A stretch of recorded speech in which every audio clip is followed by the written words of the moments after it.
drive up to Santa Fe and look at a number of pieces of art up there. A lot of culture around here. You bought one, yes, didn't you? Sure did. Should have won the Pro-Am. Right. If you would have bowled, you might have.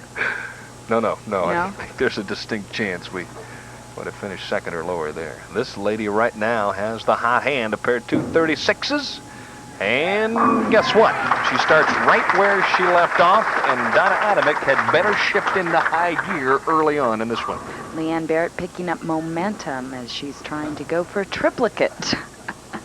236. Mm-hmm. Get a patch, and of course probably an invite into the title match against Lisa Wagner, but long way to go yet.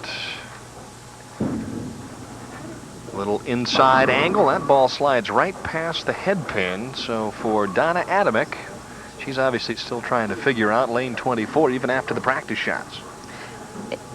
Donna appears has the same reaction that we saw Nikki have on lane 24 as the ball just is sailing so long. There doesn't seem to be that dry area that you're able to project the ball to and get it back. So she's going to have to move right. I have not yet seen one of those players go high on lane 24. Not even close. No.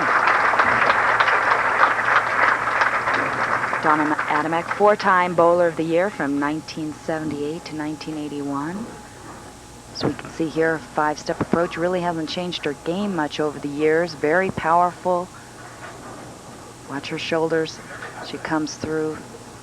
Her follow through. Good leg work.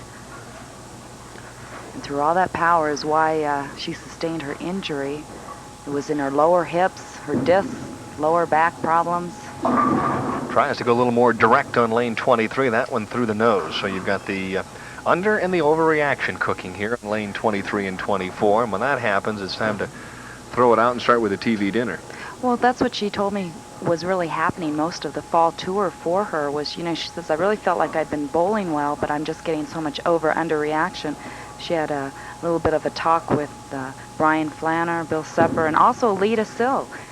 And she drilled up some new equipment this week, and it worked for her. When we talk about over and under reaction, overreaction would be the ball would be hooking too much the majority of the time, and you pull out another piece of equipment, then it doesn't hook at all. So you get into that kind of a mess and start changing your game a little bit and your swing and hand positions, and the next thing you know, you're not making the finals, let alone the championship round.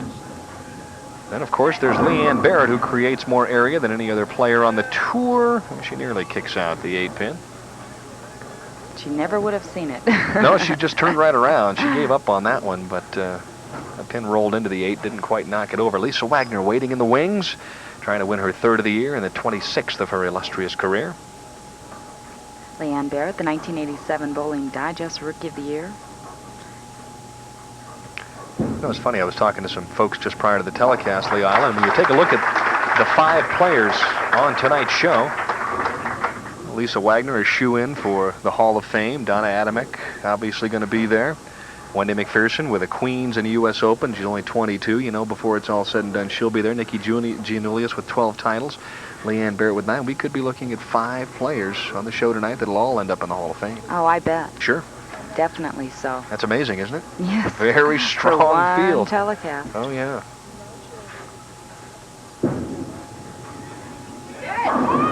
Ooh, the 4-pin into the 9, and when you get it going, the breaks just seem to come your way.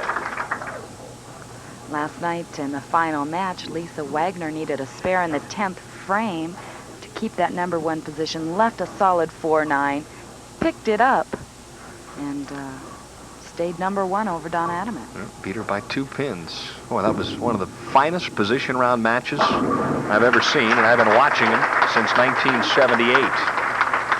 I mean, it was back and forth, and all Lisa needed was a mark in the 10th. Threw a great shot, left the 4-9, and just turned around, walked up, and made it.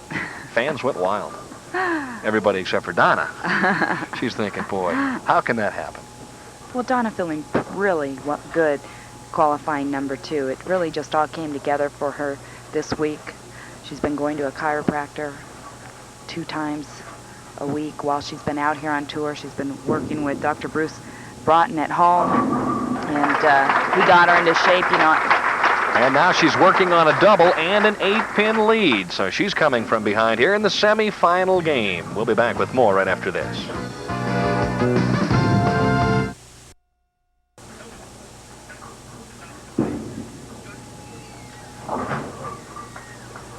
And that's what's left of the Big Four.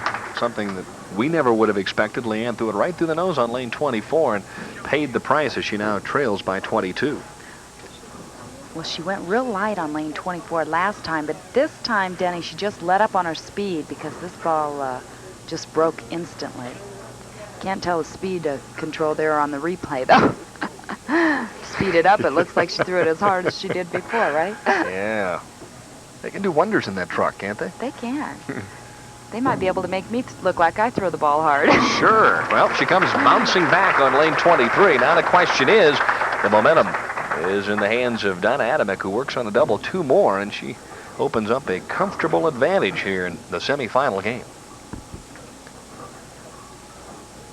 Donna's arm brace that you see on her right arm keeps her from keeping the ball, or actually straightening it all the way. When she straightens it, it locks. So this keeps it into a slightly bent position through the backswing. Ooh, I like that shot. I think Donna did too. She leaves the solid 10 on lane 24. That was a key shot. She could have really put some pressure on. A close-up of the arm brace that I was just talking about. This young lady has been through the wars. Just goes to show you how physical the game really is. 42 games at a time. You bowl as many games as she has through the years. Tremendous pressure on the joints, the knee joint. Obviously, we've mentioned the back problems and the wrist and elbow. Well, somebody of her stature as well. You know, she doesn't stand much taller than 5'2", if that much. And, you know, that even takes more pressure on you. She throws 15 pounds. A lot of the other women, like Leanne Barrette's 5'10", you know, she throws 16-pound balls. It's not going to take as big a toll on somebody like Leanne that it does on Donna. Almost looked like an old fallback shot there. She's playing very direct and getting a nice reaction, so she's matched up the proper equipment and roll here for the championship round condition. Leanne back to work now on a strike. If she doubles here, she's down by just 11.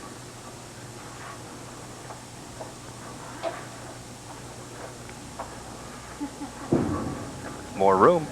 Well, but she just tug the other shot or throw it slow or what, Leanna? I really think she just threw it slow. She really did not accelerate through her downswing and through the release. And I think, you know, that's a real key, too, for Leanne.